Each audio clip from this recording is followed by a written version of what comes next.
Bet on Bears fans, another edition of the Chicago Bears podcast coming your way. Pat the designer, John Jurkovic back in the building. The good kid is here. There's a little golf on TV, Jurko. That means it's a good time of year. Yeah, it's a great time of year. It's early. I mean, it's not Thursday of the Masters, which will happen tomorrow, but it's good to see everybody out there frolicking on the green grass. How many times you been out?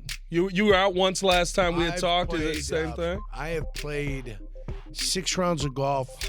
This guy here. Down in North Carolina, and I've played 1 round of golf here in the Chicagoland area. Feeling good early? Feeling 7 good early rounds. in the year? Not really. No? Oh, no. The game has not gotten yet. The game is kind of everything. There's great shots. Yeah. Problem is about 1 of every 4 shots is great. The rest of them are absolute crap and garbage. You're like a Bears pass rush. There's a lot of flashes, but not a ton of production right now. There's a lot of activity, just not a ton of achievement. You are a motivated John Jurkovic, though, Yep. so that means We'll get there. Hopefully we will eventually get there. We got to talk about possible additions to this Bears pass rush because it seems like a new name that has requested a trade might actually be available on the market, and will the Bears actually try to go after him? That is a conversation that we will have today, and a little stadium update, kind of ish, sort of. I mean, at this point, who really cares? All that and more in today's episode of the Chicago Bears podcast. Hit that like button, subscribe to the page, leave a 5-star review. Y'all know what to do. I care. Well, it would be very beneficial for the economy of Indiana. Well, I believe so, and unlike or unbeknownst to the governor of the great state of Illinois,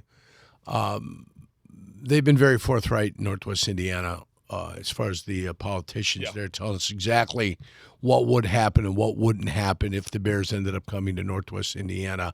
May 31st is your day. Yeah. I'm tired of talking about it. Me too. There was the original groundswell and the original this and the approval here and the people all of a sudden oh my, I can't believe we got ambushed with that. Really? You've been dragging your feet for the better part of 3 years. Really? You're upset that somebody else is actually going about the business of putting things to vote and getting things done.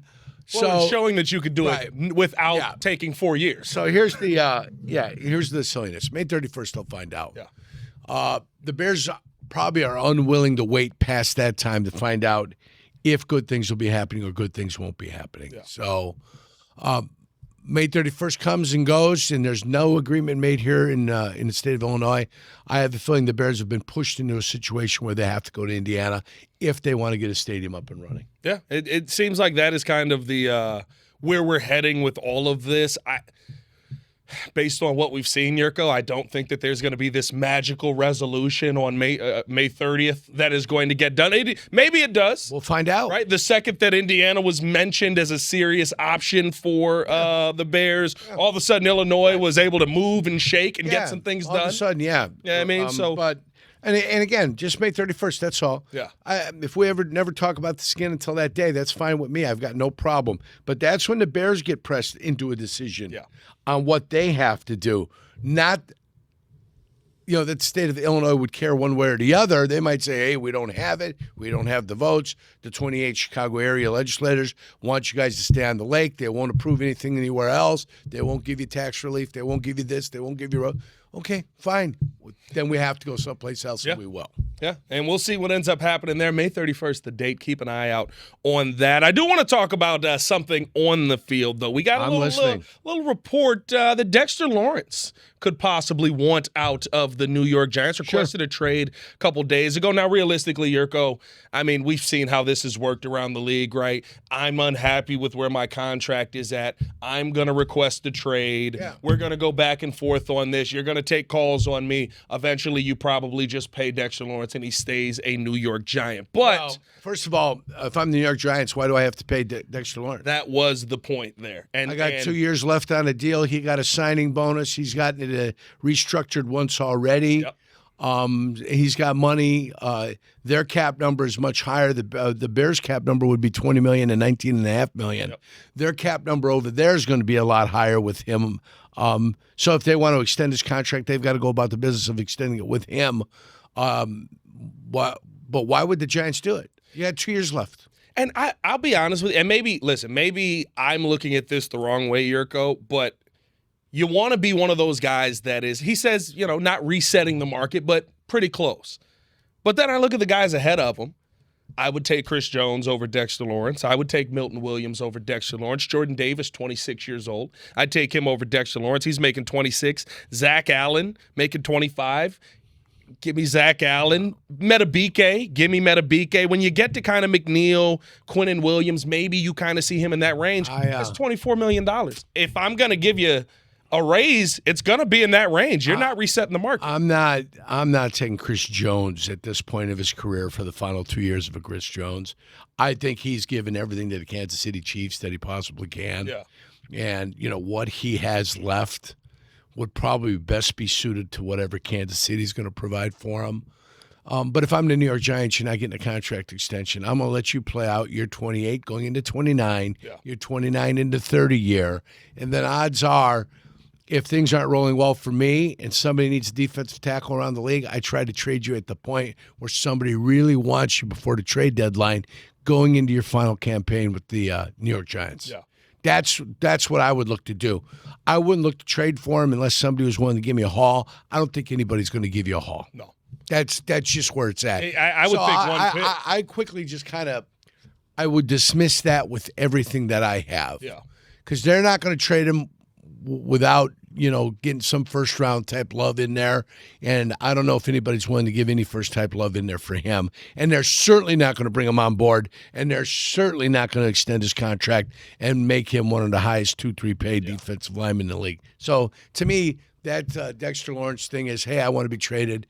It's for the New York Giants and the New York Giants only. I don't think you get any value. The value you get out of him is playing for you. Yeah. And then if 2 years from now the New York Giants are still struggling and somebody has a rash injuries, defensive tackle position, and they want to rent a player for 4 months, you might be able to get a second or third round draft choice for your player that is probably not going to play for you after that anyway. Yeah. $18 million and $15 million, I believe, the next 2 years for Dexter Lawrence. And you got to look for the bonuses, though. The bonuses are in there, right? The signing bonuses and all of that. Not the signing bonuses. You're talking about roster bonuses, and you're talking about other stuff. The Bears would actually pay $20 million, and the Bears would actually pay $19.5 million. The cap number for New York is up in the $26 million range. Right. But the actual money that you would inherit is $39.5 million over the next 2 years. When you look at, let's say there is a scenario where the Giants are like, you don't want to be here? Fine, we'll move on from you. Do you want to see Ryan Poles pick up the phone and pull the trigger on that? Or are you in the camp of, hey, there's a lot of talent in this draft. Do your job the right way, and you can go out there and find a Dexter Lawrence. Well, I don't trust Ryan Poles to be able to identify defensive talent to begin with anyway, especially when it comes against the defensive line. I think they've got somebody in that system that identifies what damn good defensive backs look like. Mm-hmm. And I think, you've seen that 3 of them signed somewhere else this year. Nashawn Wright signed someplace. Byard signed someplace. You brought him on as a guy who was a veteran guy that came in and actually made an impact. And then you let Brisker go. You signed Gordon last year. You let Brisker go. So, somebody knows what defensive backs looks like in the scouting department for the Chicago Bears. Right. And whoever he is, you should keep him around and don't let him go anywhere. As far as defensive line, he missed on Sweat. He paid him a ton of money. He's never been the superstar. He's been what you call him, the worst 10-sack guy in the league. Oh yeah, he's a notch or two below. The premier guys that you have along the defensive line. I love Grady Jarrett, but you got him when he was injured, and he's not the same player that he was with the Atlanta Falcons. I still love the guy. You had an unfortunate injury with a second-round draft choice. You've got something with Booker and Hardy. Both of them are light in the ass, though. Yeah, 240. And if you run straight at them, good luck. Good luck. And the Bears interior tried to improve it right now. You went back to Indianapolis. Get another defensive lineman. For some reason or we another. do got to stop doing that. We got to stop taking the guys that Indianapolis isn't going to pay the level of money that it does feel like when we try to get guys from Indy, like Ryan Poles just standing in the mirror like, you want $10 million? No, you want $20 million. Yeah. No, you want $30 million. How about $50 million? Fortunately for this guy they brought in, they didn't pay a ton of money for. He's a run stopper theoretically. Maybe he could rush the pass a little bit, but whatever. You got him. Underwhelming, grotesquely underwhelming. Yeah. The only way anything ends up being well is if you go defense, first 4 draft choices, and you get a pass rushing defensive end, and you get somebody exciting at the 3 technique position, and that's it. That's what you're looking for. And then you get a safety, you get a corner. Either way, you've got to start getting some young depth back there in the defensive backfield because you're not going to want to pay Tyreek Stevenson. Yeah. I don't think they're going to want to pay Tyreek Stevenson. I don't think. I mean, listen, they didn't want to play Tyreek Stevenson at the end of the year last year. Jurko, forget pay him. They didn't want to play him. So you let other people pay him. Yeah. You don't pay him. You use him. He still plays. I don't care what anybody says. He can still play back there. Why they got turned off of him?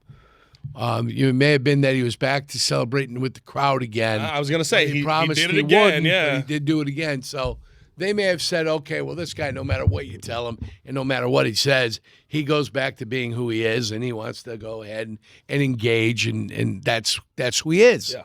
Okay, you said you weren't, but now you are. Now we know you are. Okay, we'll play out a contract, and then when you're ready to leave, you leave the way Brisker did. It's just about understanding timing for me with Tyreek. Like I can deal with you celebrating on the crowd if you got a big 4th down play where you guys are heading off the field. And when the game's over.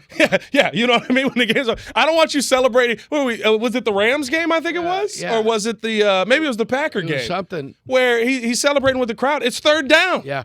They're going for it on 4th, buddy. Triple zeros. That's when I want you to celebrate. Triple zeros. 0-0-0 on the clock. That's the celebration time.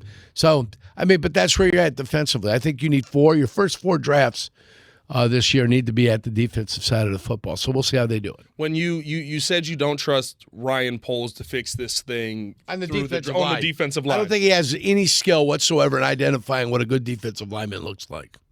In that scenario, does that mean how do you fix that? Then how do you is there somebody you need to bring in the organization? You hope you hired somebody that can identify them. I could identify good offensive linemen because I played against them and I knew what good ones kind of looked like and I knew what they did and what their techniques were. Having watched defensive linemen play and being around a bunch of defensive linemen play, I know what a good one looks like there too. Yeah. So that you're the first person I heard call out, go get Aaron Donald. I would guess that those 2 areas would be my areas of strength. Right. If I were ever going to do something, and I would need help elsewhere. Yeah. But when you're around the league for an extended period of time and you watch wide receivers play, like Freeman, I don't know where our Antonio Freeman came from. Couldn't catch the ball in camp. Couldn't hold on to it. Yeah. Couldn't catch the ball. Got into the game. Coach would be yelling at him. Then all of a sudden, there came a moment in time during a game. He didn't drop it. He got his confidence. And I don't think he ever dropped anything again.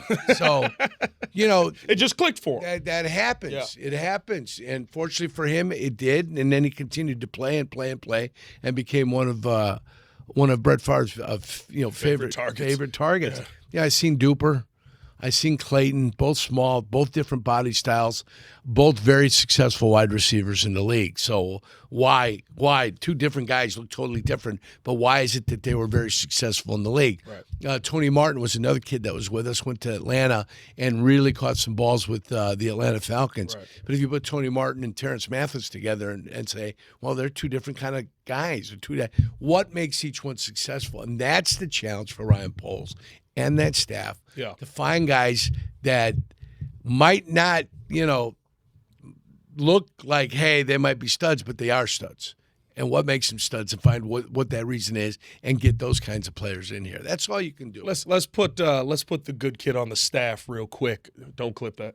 Let's put the good kid on the coaching staff real quick here. Yeah. You're looking for a defensive lineman to help this team. What are the traits that you're telling Ryan Poles he needs to be looking at outside of he loves football because that's the number one thing that they want on this team? I want a guy that's lightning quick and he's got an ass under him, it's got a body and a foundation under him.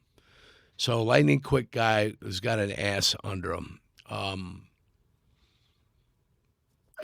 And a fast twitch guy that you can slant, you could move, that can get rid of offensive linemen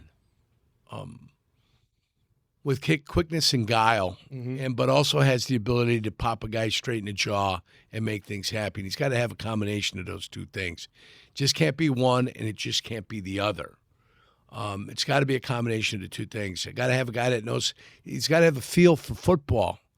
You watch some guys playing; they're mechanical, and they don't have a natural flow to their game. Diodambo? Well, yeah, he's a try-hard guy, and there's nothing wrong with try-hard guys. You know, probably 70% of your roster is made up of try-hard guys, but that other 30%, you need to have. Actual players, guys that got a feel for the ball, natural ability, just an instinct for the game. Palomalu had an instinct for the game. What he was doing wasn't being coached. It's what he felt needed to be done at the time. This is what I can do, and I can get away with it because I can still get back if I have to. That kind of thing. How many players have we heard talk about Troy, and they're like, he's never been in this spot before at any tape that we watched on him. Right. And for some reason on this one play, exactly where we wanted to go with the ball, Troy slid into that. Right. You find it. Some guys just have a feel for things. Yeah. So, that's what you're looking for. Hopefully you can hit. Hopefully you can find. So, that's what I'm looking for. Is there anybody Have you've I looked seen at anybody? through college? I haven't seen enough of college film to be able to tell you anything. Yeah. I always tell them, bring me your best. And then your coach needs to be able to coach them up too. Yeah. Because no matter what you get, you got to refine it a little bit once it gets here. 100%. You pull the diamond out of the mine, but you're not putting it on your finger until you refine that thing just a little bit. Right. So that's what needs to be done. You need to find it, and then you need to refine it, and then you need to get it on the field. And watch it, watch that player become successful. Yeah, that's the hope here. I mean, I think that with Dennis Allen's eyes on things, right? We've seen him find guys in the past. I think that with some of the coaching staff that we have, even having Jeremy Garrett here, who has been in the college game, has been in the NFL game, worked with Myles Garrett and things like that.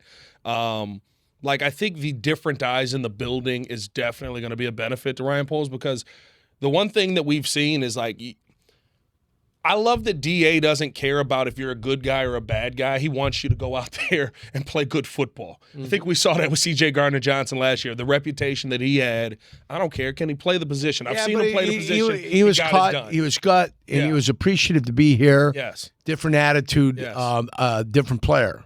So, that's what happens when you bring them in off the scrap heap. And then they get that first check and say, I remember why I like playing in this league. Yeah. Because these checks are real and they're beautiful. Yeah. What'd you say? You never see that NFL check again once you're out? When you're on the street, you're not going to see them checks again. I like the fact that we're okay with going after the guy that maybe toes the line a little bit. I think that we've passed on great talent in the past. Yeah. Because you're concerned about what his backstory is. And all I care about at the end of the day is, does he get to the quarterback on the field? As long as you're not a detriment. Your problem is you get burned by Tank Johnson, right? Yeah. So when you get burned by a player, that's when you want to, okay, well, there we go. We gambled a little bit on a guy, and now it came to bite us in the ass. Yeah. Okay, so that's when it becomes a problem. You'd like to venture out, but do you have the squad? Do you have the culture that can bring in a guy that might be a little bit of a loose cannon, and can you get him to fall into place with the rest of the fellas on your team? Belichick would never get a guy like Aaron Hernandez. Aaron Hernandez, when he was on the football field, was great.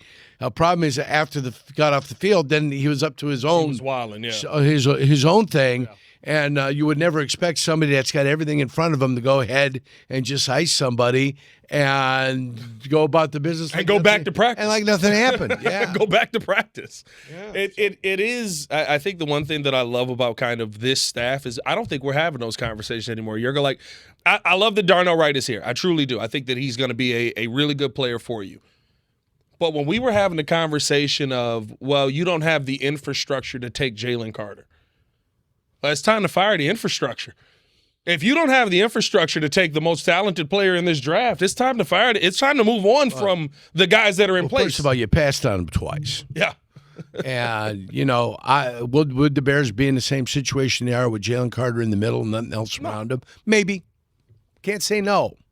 Could be could be a maybe. But they got something for getting out of 1-2, which helped build their team. So it's not just Darnell Wright and Jalen Carter in the comparisons between the two. Right. It's Darnell Wright and everything else you received, including 2 years or 3 years of DJ Moore. Yeah.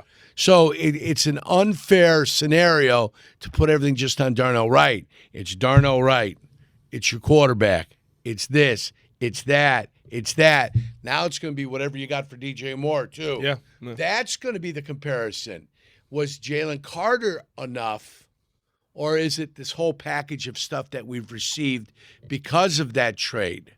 So that's the only fair way to look at it. Anybody that just says Darnell Wright or him, and I think Darnell Wright's a hell of a football player. I think that's the way it's got to be looked at and judged. And if it's not, then I think you're cheating the conversation. You're cheating the conversation. Yeah. We'll see what ends up happening. I think there's a lot of opportunity here. Ryan Poles got to get it right, though. That's the bottom line of it all. You know, like it comes down to. I love that he's putting it on himself, though, Jurko. I love a GM that goes, it's not our job to go out there and trade all these assets away to try and get a older player. My job is to find young pieces that can be cost controlled. And if I don't do my job well, I missed. Like, I like that he's taking that approach to this offseason because it is easy to say, we got Caleb Williams hitting, we've got a second-round pick for DJ Moore, we got Luther, we got Rome. Let's go after it now. Let's get Max Crosby. 2 firsts. I don't need the 2 firsts. Yeah. I don't need the 2 firsts. Yes, you do. Yeah. And I think that seeing Ryan Poles go about it that way gives me a little more confidence. I don't know if he's going to find the guy, though.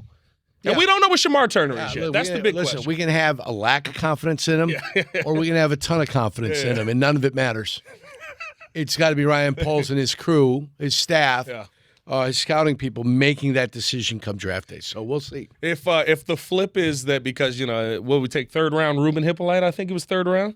3rd round pick. If the flip is that now we struggle a little bit to find some linebackers there because he didn't give you a whole lot on the field there, and but we got the defensive line. I'll take it. Noah Sewell doesn't give you anything. Noah Sewell don't give you anything. Right. So you haven't got nothing from Sewell. You got nothing from Hippolyte. How you feel about Dio, I feel about Noah Sewell. Yeah. He runs hard. Yeah. He tries to make every play, but it don't help if you run right past the running back. And he's not sturdy. You can't be a linebacker in this league if you're not sturdy. Yeah. That's where you just need a grinder. If you can put a good a good defensive line in front of him. Yes, that's where you need a grinder. That's Jack Sanborn. Maybe right, but maybe now in this group, in whatever year they happen to be in, you'll end up finding that guy that takes that next step and becomes a player.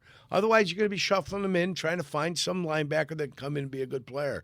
The guys that they were paying last year, the big money. Edmonds, Tremaine Edmonds. Yeah, T.J. Edwards. Fine. T.J. Edwards doesn't bother me.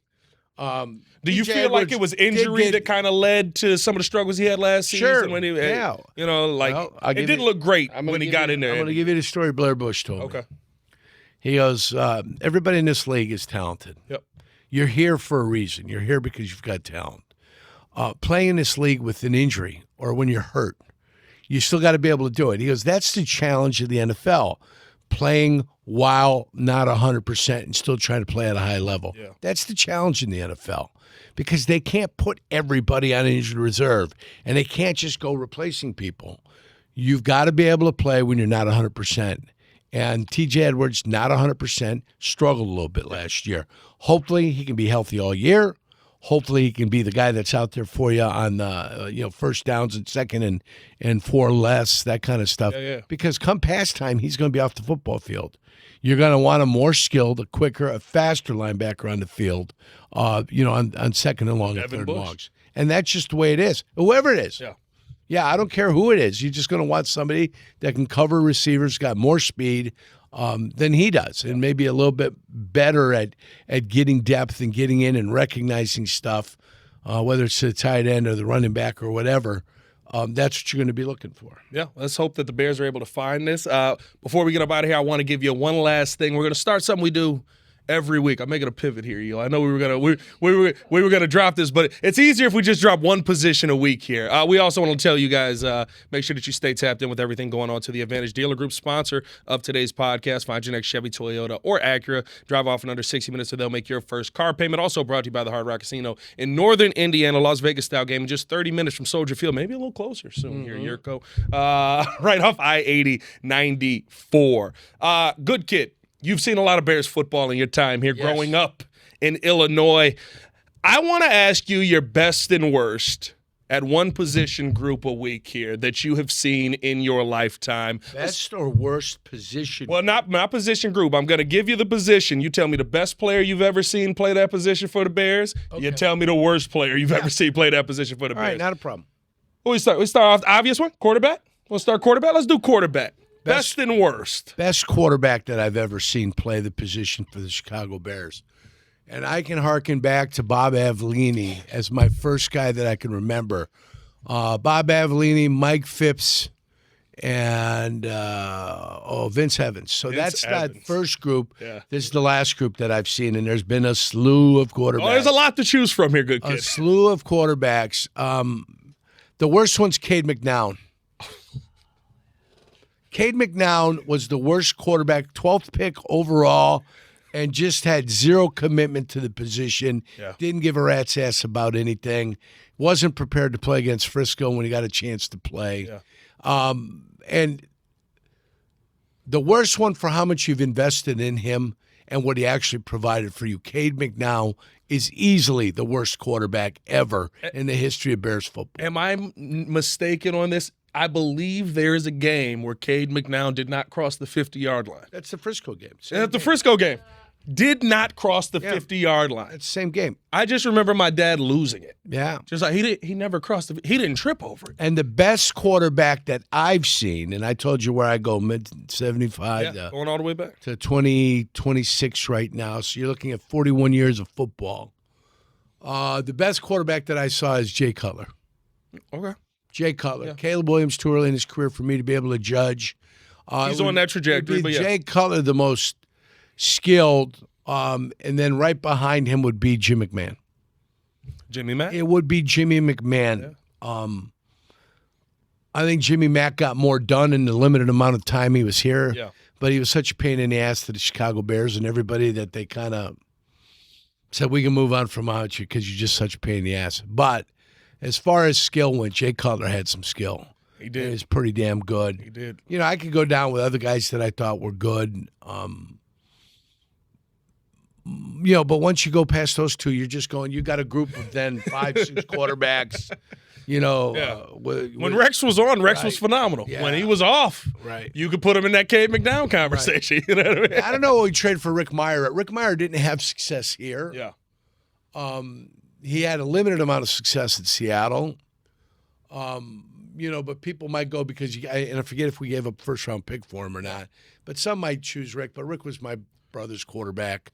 Him and Tony Rice. Tony Rice and Rick Meyer were my brother's quarterback. So I like Rick, so I got no problem with Rick. Not enough time for Jim Miller? I'm not going to put him in there. I like Jim Miller. Jim Miller was a former teammate of mine in Jacksonville. We brought him in from Pittsburgh when they cut him. So we brought him in there, and I think he stayed with us for a year. And then Duran brought him here, I believe. If I'm not mistaken, in 1999, Dick Duran brought him here. Yeah. And 01. He liked what Jim did with us when we were down there. And some of the information and stuff he provided, he liked the way he played. Yeah. He liked his temperament. So him and Marty Booker, 01. I think he's the only guy. He's the last Bears quarterback to pass for back-to-back 400-yard games. I believe that's correct. You might be right on that. 400-yard games, back-to-back. I believe it's Jim Miller that did not that. 4 100-yard games. No, We've seen that many a times here. Back-to-back 400. That might be facts on that because I don't think Caleb's done it yet. What do you got here? What do you got here? DeChambeau, Schauffele, and Fitzpatrick. I think DeChambeau's temperament goes well with those individuals right there. And that's what you're really looking for when you put a group together at the Masters. You're looking for temperament. Yeah. You know, guys that can get along. They got the amateur with Rory and Cameron Young. 2 of those guys can win. The 2 guys on the left, they've got a chance to win this thing. Mason Howell's just looking to be a little amateur, you know. You get a nice check if you come in. You get a check. I mean, you get a nice check. Not as an amateur. You get no checks. Oh, that's right. You don't get a check for amateur. They just give you a jacket. That's all you get there. Amateurs can't make any money, even though, well, with nil, does that get thrown to the wayside? If you're an amateur in a tournament, do you still get paid? Because they're being paid in college. You know nil's paying them in college. Yeah, that is true. I don't know. Have they made an adjustment on that? Or is there an adjustment coming on it? Maybe. We'll see. No more amateurs in the Olympics. Yeah, that is true. That is true. Hey, man, we appreciate y'all for tuning in and showing love as always. We got golf to watch. Hit that like button, subscribe to the page, leave a 5-star review. Y'all know what to do. For the good kid, John Jurkovic, it is your boy, Pat the Designer. Back at it again. Y'all let us know who's the best and worst quarterback you've ever seen in your Bears fandom. Bear down. One love. Peace.